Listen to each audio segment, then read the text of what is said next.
നമസ്കാരം. ദൃശ്യം 3 നല്ല സിനിമ, പേഴ്സണലി നല്ലപോലെ ഇഷ്ടപ്പെടുകയും ചെയ്തു.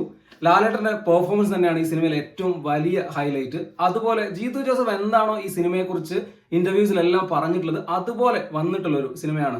ദൃശ്യം 1-ലും 2-ലും പോലീസിൽ നിന്നും അതുപോലെ സമൂഹത്തിൽ നിന്നൊക്കെ രക്ഷപ്പെടാനായിട്ട് ജോർജ് കുട്ടി ചെയ്യുന്ന ഒരുപാട് കാര്യങ്ങളുണ്ട്. അതൊക്കെ കാണുന്ന സമയത്ത് ചിന്തിച്ചൊരു കാര്യമായിരുന്നു, ജോർജ് കുട്ടി എന്ന മനുഷ്യനെ അല്ലെങ്കിൽ ജോർജ് കുട്ടി എന്ന കുടുംബനാഥനെ ഇമോഷണലി ഇത് എങ്ങനെയായിരിക്കും ബാധിച്ചിട്ടുണ്ടാവുക, അയാളിൽ എന്തൊക്കെ മാറ്റങ്ങളായിരിക്കും വന്നിട്ടുണ്ടാവുക എന്നുള്ളത് അത് കൃത്യമായിട്ട് ദൃശ്യം 3-ൽ ജീത്തു ജോസഫ് പറയുന്നുണ്ട്.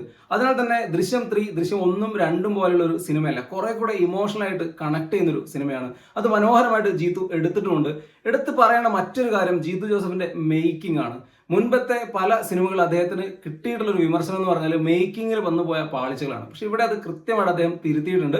ദൃശ്യം 1-നോട് കിടപിടിക്കുന്ന രീതിയിലുള്ള ഒരു മേക്കിംഗ് വന്നിട്ടുണ്ട്. അത് പ്രത്യേകിച്ച് സിനിമാറ്റോഗ്രാഫി അതുപോലെ മ്യൂസിക്, ഈ ഡിപ്പാർട്ട്മെന്റ് ഒക്കെ ഗംഭീരമായി വന്നിട്ടുണ്ട്. സതീഷ് കുറുപ്പും അനിൽ ജോൺസണും ഗംഭീരമായി തന്നെ output തന്നിട്ടുമുണ്ട്.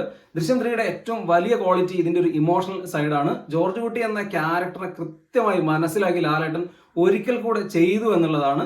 Cinema start to end പക്ക ഒരു ഫാമിലി ഇമോഷണൽ ഡ്രാമയായിട്ട് തന്നെയാണ് സഞ്ചരിക്കുന്നത്. ദൃശ്യം 1-ലും 2-ലും തന്ന പോലെ ക്ലൈമാക്സിനോട് അടുപ്പിച്ച് വമ്പൻ ട്വിസ്റ്റുകളോ പരിപാടികളോ ഒന്നുമല്ല ഈ സിനിമയുടെ ഒരു ഹൈ എന്ന് പറയുന്നത്. ഇതിന്റെ ഒരു ഇമോഷണൽ സൈഡ് തന്നെയാണ്.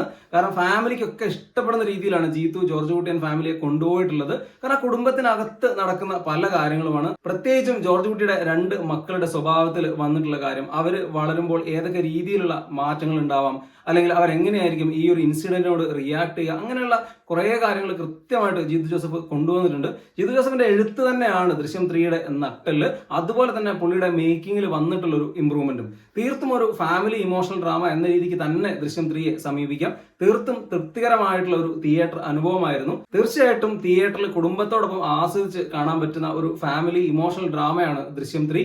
മലയാളത്തിലെ ഏറ്റവും വലിയ ഫ്രാഞ്ചൈസിന്റെ 3-ാം ഭാഗം ഒരുക്കുന്നതിൽ ജീത്തു ജോസഫ് എന്തായാലും വിജയിച്ചിട്ടുണ്ട്. തീർച്ചയായിട്ടും നല്ലൊരു അനുഭവം തന്നെയാണ് ദൃശ്യം 3 പേഴ്സണലി തന്നിട്ടുള്ളത്.